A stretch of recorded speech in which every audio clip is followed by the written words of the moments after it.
दोस्तों, ये दुनिया अलग अलग तरह के आश्चर्य से भरी पड़ी है। इस दुनिया में आपने ऐसे कई अजूबे देखे होंगे जिसे जब पहली बार आपने सुना होगा तो आपको यकीन नहीं हुआ होगा। चाहे बात ताजमहल की हो या फिर कुतुब मीनार की, कोई भी आदमी जब किसी भी अजूबी चीज के बारे में सुनता है तो उसे पहली बार यकीन नहीं होता और उसके मन में वो चीज बार बार देखने को लालायित होती रहती है। दोस्तों, आंख और कान में कभी कभी लड़ाई झगड़े होते रहते हैं। कभी कान जो सुनता है उस चीज पर आंख को यकीन नहीं होता है, और जब आंख उस चीज को देखती है तो कानों को यकीन नहीं होता है। ऐसे कई मंदिर और दरगाह हैं जो किसी की भी आंखों से ओझल होता रहता है। जी हाँ दोस्तों, आज हम बात करने जा रहे हैं एक मंदिर के बारे में जो दिन में 2 बार दिखाई नहीं देता है। ये सुनकर आप जरूर चौंक गए होंगे कि उस 2 बार कहाँ गायब हो जाता है। दोस्तों, उस समय वो समुद्र में विलीन रहता है। वो एक ऐसा मंदिर है जो दिन भर दिखता है मगर 2 बार गायब भी हो जाता है। जी हाँ दोस्तों, हम बात कर रहे हैं गुजरात के स्तंभेश्वर महादेव मंदिर की। ये वो मंदिर है जो रहते ही रहते गायब भी हो जाता है। दोस्तों, गुजरात में ये मंदिर बहुत प्रसिद्ध है। इसे देखने लाखों श्रद्धालु आते हैं और बाबा भोले का दर्शन करते हैं। दोस्तों, इस वीडियो में हम जानेंगे कि ऐसी कौन सी वजह है जिसके कारण वो दिन में 2 बार गायब हो जाता है। दोस्तों, ऐसे तो भारत में कई सारे मंदिर हैं जो अपनी अनोखी बातों के लिए प्रसिद्ध और प्रख्यात हैं। ऐसा ही एक मंदिर है बाबा स्तंभेश्वर का मंदिर। दोस्तों, जब आप इसे देखने जाओगे तो ये बिल्कुल अपनी जगह पर स्थापित दिखेगा, मगर देखते ही देखते समुद्र में विलीन भी हो जाता है। ऐसा लगता है जैसे वहां कभी मंदिर था ही नहीं। जी हाँ दोस्तों, समुद्र का पानी भी इस शिवलिंग को 2 बार जलाभिषेक करने का अवसर पाता है। अब आपके मन में भी ये सवाल जरूर आया होगा कि वो कौन सा समय होता है जब ये मंदिर गायब हो जाता है। दोस्तों, वो समय सुबह और शाम का होता है जब ये मंदिर समुद्र के पानी में जलमग्न हो जाता है।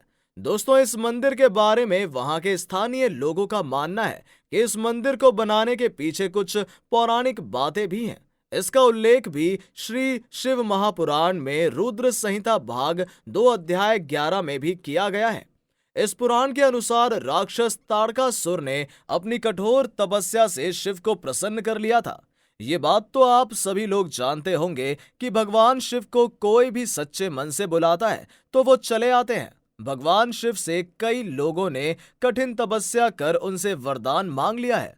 तो दोस्तों, वहां भी यही हुआ। ताड़कासुर ने अपने कठिन तपस्या से भगवान शिव को खुश कर दिया। जब भगवान शिव प्रकट हुए तो उन्होंने वरदान मांगने को कहा, लेकिन ताड़कासुर ने ऐसा वरदान मांग लिया जो असंभव था। उसने कहा कि मुझे ऐसा वरदान चाहिए कि मुझे कोई न मार पाए। इस पर भगवान शिव ने कहा कि यह असंभव है, लेकिन ताड़कासुर ने तो इसलिए ही तपस्या की थी।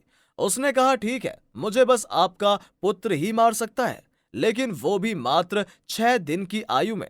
भगवान शिव ने उसे यह आशीर्वाद देकर वो विलुप्त हो गए। लेकिन उसके बाद जो हुआ उससे पूरी दुनिया तबाह हो गई। पृथ्वी के सारे ऋषि मुनि लोग परेशान हो गए, यहाँ तक कि देवलोक में भी इसका भय होने लगा। ताड़कासुर ने अपने प्रकोप से हर जगह हाहाकार मचाया हुआ था। उसके बाद सारे ऋषि मुनि, देवी देवता भगवान शिव से सहायता मांगने गए। तब भगवान शिव ने अपनी शक्ति से कार्तिक को जन्म दिया और उन्होंने मात्र 6 दिन की आयु में ही जाकर ताड़कासुर का वध किया। लेकिन जब भगवान कार्तिक को यह बात पता चली कि ताड़कासुर भगवान शिव का बहुत बड़ा भक्त था तो वो बहुत चिंतित हुए। इसलिए भगवान विष्णु ने यह सुझाव दिया कि उसके वध स्थल पर भगवान शिव का एक शिवलिंग स्थापित करो, जिससे ताड़ासुर के मन को शांति मिलेगी। दोस्तों, उस समय ताड़कासुर के मन की शांति के लिए माहीसागर संगम तीर्थ पर विश्वनंदक स्तंभ की स्थापना की गई थी। कहा जाता है कि उसके बाद शिव भगवान खुद यहाँ आकर स्थापित हो गए, जिसके कारण इस मंदिर को स्तंभेश्वर मंदिर के नाम से लोग जानने लगे।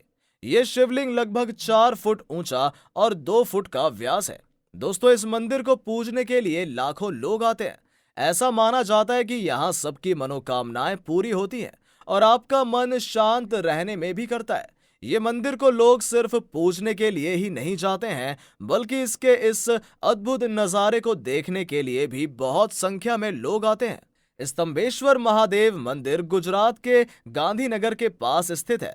यहाँ से ये लगभग 175 किलोमीटर दूर जंबूसर के कावी कंबोई गांव में स्थित है, जबकि बड़ोदरा से 85 किलोमीटर दूरी पर यह मंदिर स्थित है।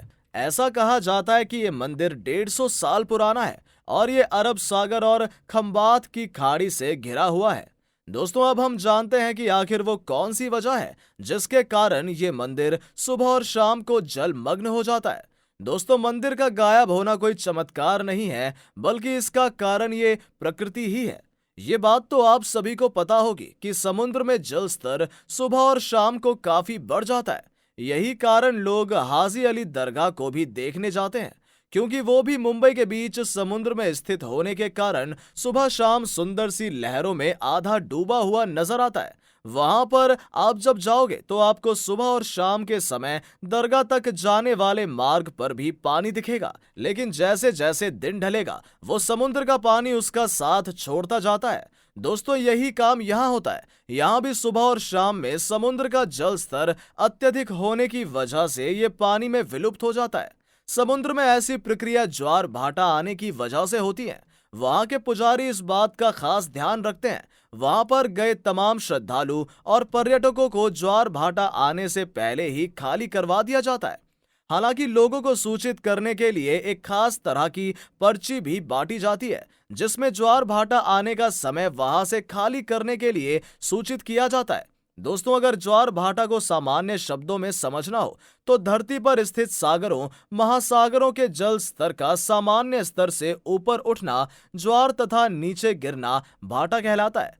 ज्वार भाटा की घटना केवल सागर पर ही लागू नहीं होती, बल्कि उन सभी चीजों पर लागू होती है जिन पर समय एवं स्थान के साथ परिवर्तनशील गुरुत्व बल लगता है, जैसे ठोस जमीन पर भी।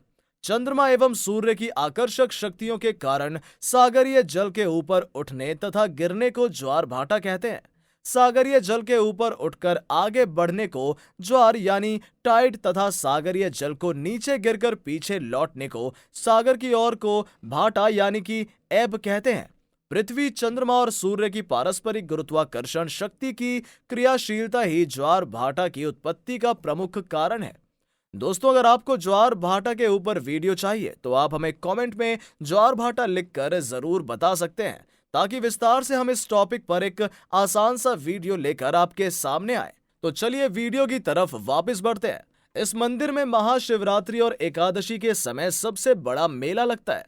इस समय हर जगह से लोग भगवान शिव का दर्शन करने आते हैं। इस दिन को यहाँ पूरे धूमधाम से पूजा अर्चना की जाती है। कहा जाता है यहाँ से जो भी श्रद्धालु सच्चे मन से पूजा करते हैं उनकी मनोकामना पूरी होती है। दोस्तों, यही वजह है कि जब आप उस मंदिर को देखने जाओगे तो वहां मंदिर सुबह के समय आपको नहीं दिखेगा।